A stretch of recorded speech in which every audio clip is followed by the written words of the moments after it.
Mr. Chairman, you are out of order. Mr. Chairman, have you no decency? I mean, I've come to know you a little bit, but this is not decent. We will continue this You hearing. will not continue it with me unless you introduce a duly elected representative the right way. This hearing is adjourned. Opinions vary.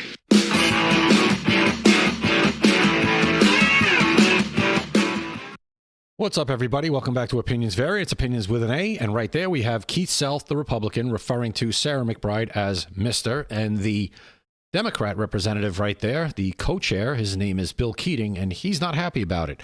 The meeting gets called off. McBride never actually gets to say what he wanted to say, and nothing was really accomplished. Okay, probably better off for us anyway that nothing gets accomplished in Congress. So we're also going to hear a segment from the 5 on Fox News where we're going to know that Elissa Slotkin, I think she's from Michigan, and she's a senator. And this time she goes on The View and she basically calls out Republicans for being stupid. So that's really worked well in the past for Democrats. So they just keep doing it. Let's get into it. I now recognize the representative from Delaware, Mr. McBride. Thank you, Madam Chair. Ranking Member Keating also. All right, so right there, McBride actually takes it in stride, says, thank you, Madam Chair, as basically saying, all right, you're going to call me what I don't want you to call me. I'll call you what you are not, or, whatever. I can't even keep track, but I'll just misgender you because I believe I was, quote, misgendered. I can't stand any of this language. Anyway, so he actually took it in stride, and the thing was about to go on, but then the virtue signaling from Keating just goes off the rails. Let's go. Wonderful. Mr. Chairman, could you repeat your introduction again, please? Yes, we have set the standard on the floor of the House, and I'm simply. What is that standard, Mr. Chairman? Would you repeat what you just said when you introduced a duly elected representative from the United States of America, please? I will. The representative from Delaware, Mr. McBride. Mr. Chairman, you are out of order. Mr. Chairman, have you no decency? I mean, I've come to know you a little bit, but this is not decent. We will continue this You hearing. will not continue it with me unless you introduce a duly elected representative. He wanted to say, until you introduce her. But you know what? He held himself back from saying it. Why didn't you call him her? Why didn't you do it? If you believe it so much, you should have said her, right? That's what you're all upset about, that he was misgendered. But you can't even bring yourself to say her because you also know it's insane. But anyway, like I said, you're virtue signaling because you don't even believe what you're arguing about right now because you didn't once use the pronoun that McBride prefers. Presented it the right way. This hearing is adjourned. And now he's going to go over and give him a tap on the shoulder and say, sorry, I didn't let you get to say what you wanted to say. And that's it. So again, this guy's virtue signaling. He's screaming about it, but never once uses the pronoun, does he? Why? Why didn't you say it? Is it because you know also that this is crazy? This is crazy. This was the person that we had with Nancy Mace making this huge thing about the bathrooms because Nancy Mace, and rightfully so, doesn't want that person in her bathroom. It's a biological male. And the Democrats are just going to continue to flop on this hill. It's incredible and good. Like I say it all the time, keep doing it. Let's get into this segment on the 5 now on Fox News. And again, they continue to flop on these same hills over and over. We're also going to hear about AOC, and we'll get into that too. The days of hiding their candidate in a basement or knocking back a beer with liberal suck-ups like Stephen Colbert might be over for Democrats as they eyeball a more aggressive strategy to win voters. Tim Walz, the woke guy Kamala tapped to only faceplant in the election, is claiming Democrats didn't take enough risks and that his party, quote, shouldn't have been playing things so safe. AOC is taking that message to heart by planning to make a It's always in the eyes. It's always in the eyes. Look at AOC. appearances in Republican-held congressional districts in Pennsylvania and New York. Listen, if your representative is not doing a town hall, give me a ring. I mean, I don't know if an R+25 district would have me, but I'm always willing to be proven wrong. That happens every time you open your mouth. When was the last time you did a town hall in your district, AOC?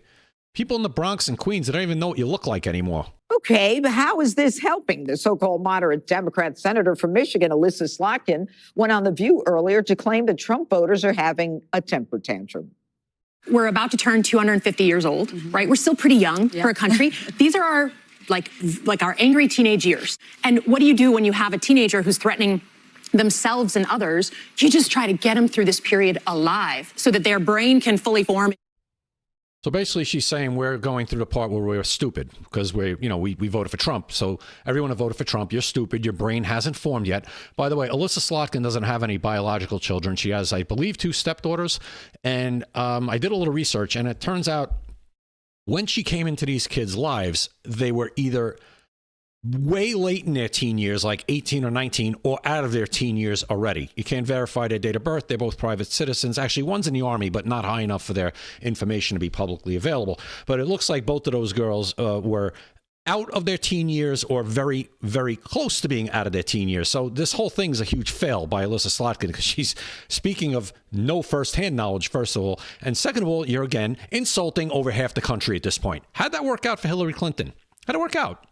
Didn't. Remember? Basket of deplorables. And how does it work out for every Democrat that's done it since, basically insulting the intelligence and saying it's the uneducated voter, it's the uneducated, it's the uncollege educated. And it just, people are tired of it. They're just sick and tired of being spoken down to by these elites. Okay, Jesse, she's talking about America, you know, not having developed its prefrontal lobe sufficiently enough to be able to elect a good president in her mind. Where's this woman coming from? I don't know where the lobe is. I don't know where she's coming from, but it was pretty clear why we voted for Trump. Anybody that looked at the last 4 years knows Joe Biden was not equipped to be president. Right. Talk about no frontal lobe. Joe Biden didn't have any lobes operating. Frontal, middle, rear, nothing was working for Joe Biden. Now, AOC is interesting because she has to get attention. She can't go on MSNBC and CNN to get attention because no one's watching. So she has to try to break into where the audience is, which is here or anywhere on the right. But I don't really have a lot of high expectations because I saw her not do so well with NPR. That seemed challenging, although she does have potential. I like how she tries to root out corruption. I like how she doesn't want stock trading in Congress, but she has no street cred with the working class after the Amazon deal. Has she ever brought legislation as such? Has she ever actually wrote a bill to stop the stock trading? She talks about it. Then put your money where your mouth is. Write a bill. Put it out there. The open borders deal and the defund the police deal. What I want to see her do is really hug her district. Queens is a powerhouse, and she's AWOL there. We sent Johnny. No one even has heard of her there. So if she would just kind of say, this is my district, this is who I want this district to be, and focus on education, public safety, wages, those are the kind of things that you can really grab onto and be a leader. But so right now, she just doesn't have it yet. She's not smart enough, first of all. Second of all, she doesn't believe in any of those things. She doesn't believe in any of those things, and we all know it. It would be the most disingenuous campaign or messaging of all time. We all know she doesn't believe in any of that. She killed Amazon, 25,000 jobs in her own district. Killed it from coming there. And, you know, Dana, AOC has said she's going to now go into Republican districts in town halls to talk to the voters. She says, quote, I want an honest conversation. Is this the AOC we all know? All those things that Jesse just mentioned, those would be great goals, right? I would love to see a Democrat take on the teachers union as we were talking about education. It's just abysmal, the situation. But she's also the one who ran Amazon out of town from her own district. All those issues that you mentioned are not ones that will help her earn those small dollar donations, which is how a lot of them make a ton of money. Now, going into red districts, I admire her spunk. I like her attitude. Like she's like, let's go, let's throw down. Maybe she should start a podcast. She probably has. It's never going to happen. She's totally just saying this. If it ever happens, good. I actually hope it does happen. I don't think it ever happens that she goes into a red district at a town hall, a real one, and faces the music against people who just, anyone intellectual with an IQ over, 85 would be able to bury her in about 3 seconds. But I would say this. She should probably go into blue cities first. They're at a 31% approval rating. So before they can start taking on the Republicans, they have to figure out their own situation. And I don't know if she's going to be a part of that. On Elissa Slotkin, if I could just mention this, I think she is a really impressive person. And even though she broke my rule, don't ever say yes to doing the response, but she handled it okay, right? It was like not a collapse, not a disaster, but she made another mistake. Don't go on The View. I wouldn't, if she's serious about wanting to have an elevated position and she wants to be more of a statesman, Don't go to the places where they're just going to basically drag you down with them or drag you further to the left. Figure out a way to go around the traditional media so you can make a bigger mark. No, good. Keep going on The View, because that's where the true colors came out. Look what she said. She thinks we're all stupid. That's it. That's what she thinks. You know, what's interesting, Jessica, is that you've got AOC and Bernie Sanders. She said she's going to join him as she goes out on the trail. What are they doing? Is there a marriage there of some sort? Political? Well, politically, yeah, and it's gone on for years. One of the more successful ones. I mean, Bernie Sanders, I think people on the right and the left would have to agree, has been one of the most authentic communicators, certainly, that our side has ever had. And he has huge crowds that are showing up in... He's a communist. Liberal places, but also conservative places, to hear him talk about... Where are conservative places is Bernie Sanders drawing huge crowds? Where? He's not drawing a conservative crowd. Maybe people are, his followers are following and going to these places, but he's not showing up at a conservative place and having conservatives coming out to listen to him. We all know what Bernie Sanders thinks. What's going on in the country. He has an economically populist message, the same as Trump did in 2016. No, he doesn't. Bernie Sanders' message when it comes to economics is, I'm taking from the rich and I'm redistributing it to everybody else. And by rich, he means you and me, people who go to work. Remember, they were the two sides of the horseshoe. A lot of people arguing that they think Bernie could have won. Now, he doesn't do as well with minority voters, so I don't think that could have happened, but there's a reason that she wants to go out there and do this. And as Democrats search for people to be leaders of the party and also a cohesive message, Bernie has the most authentic one that's out there. Put him out there. Bernie Sanders and AOC. And by the way, AOC, you know why she's starving for attention right now? Because J.𝐵 Crockett's taken a lot of her attention away. J.𝐵 Crockett is the new thing. She's the new, mouthpiece, this flamboyant, loud, just all this, that AOC used to be. AOC's old and stale now. Out with the old, in with the new. And J.𝐵 Crockett has taken the spotlight. The squad, old news. They started to fall off the wayside. They've been primaried and lost a couple of them. A couple of them have been close. So AOC's old news at this point. AOC's trying to reinvent herself. It's not going to work. And I applaud AOC for doing it. And I would just add to Dana's point about The View, what she could do is show up in those places and give the answer that maybe they won't like, right? And just say, actually, this is the way you do it. This is how I won my super competitive race in Yeah, we know how you won that race. I can't say it on this platform because I'll just probably get thrown off. Michigan, right, where I got Republican voters and right-wing independents to vote for me. No, you didn't. There's Then she'd have to lie. No, it's not lying. You heard Yeah, her it's response. like, if only she just acts this way. No, that's Right. That's what a Democrat does. no, I was but just it's gonna true. ask you what you saw think. her Well, response. here's the deal. You got He's right. Just act this way. Put this accent on. Act like you're one of the people. It's such a bunch of it's pandering. Everybody sees through it now. guys missed the point. Why is AOC wanting to going into Republican-rich areas? She's looking for a real man. Let's be honest. She's tired of dating a beta cuck.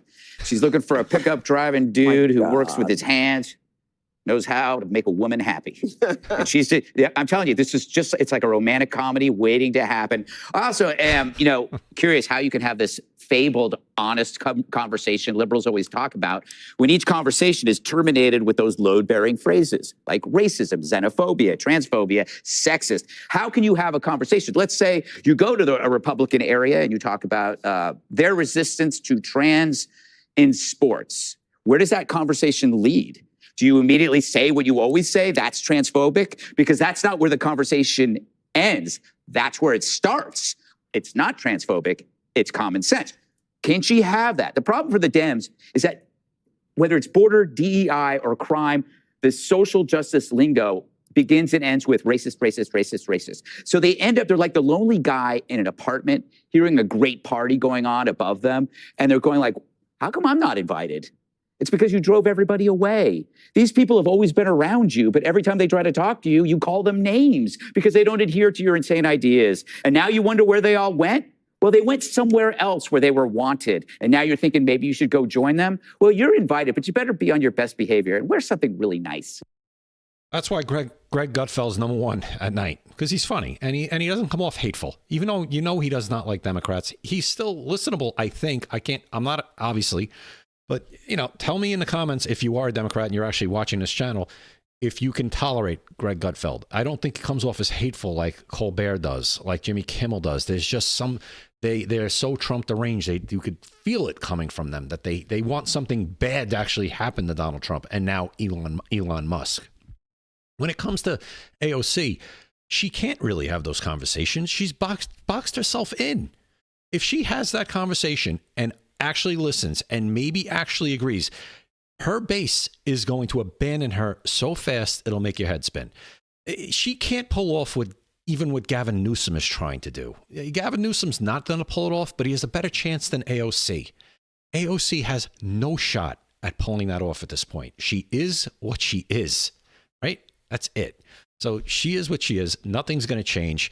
I don't think she's ever going to go to a Republican, a plus 25 or plus 25 Republican district and have an actual town hall. If she does, sign me up. I might actually go to it. I'm definitely going to watch it, but I don't think it happens. So the whole thing in the beginning of the video with this madness, just tell me what you guys think. Did the Democrats ever get themselves out of this hole? Right now, things are going pretty decent for Republicans. The House passed that continuing resolution with one Democrat vote, just one. They didn't need it, but they got one. And now it's squarely on the Senate, where the Democrats, if they don't pass that CR by Friday, the government shutdown will be blamed on them, and there's no way the media or the Democrats, with all the help of the media, can wiggle them out of this one. They just can't do it, because here's the deal. There's 53 senators on the Republican side. Looks like they'll probably get over 50 votes, probably 52, because Rand Paul said he won't. They're probably going to get 52 votes to push this through. They need 8 from the Democrats. That's on the Democrats. The Republicans in this case have done everything they can. Everybody voted for it except one. It's on you guys to put it over the finish line. And if they don't, they will be blamed, and it's just going to push them even further down. Let me know what you guys think in the comments. I appreciate you watching.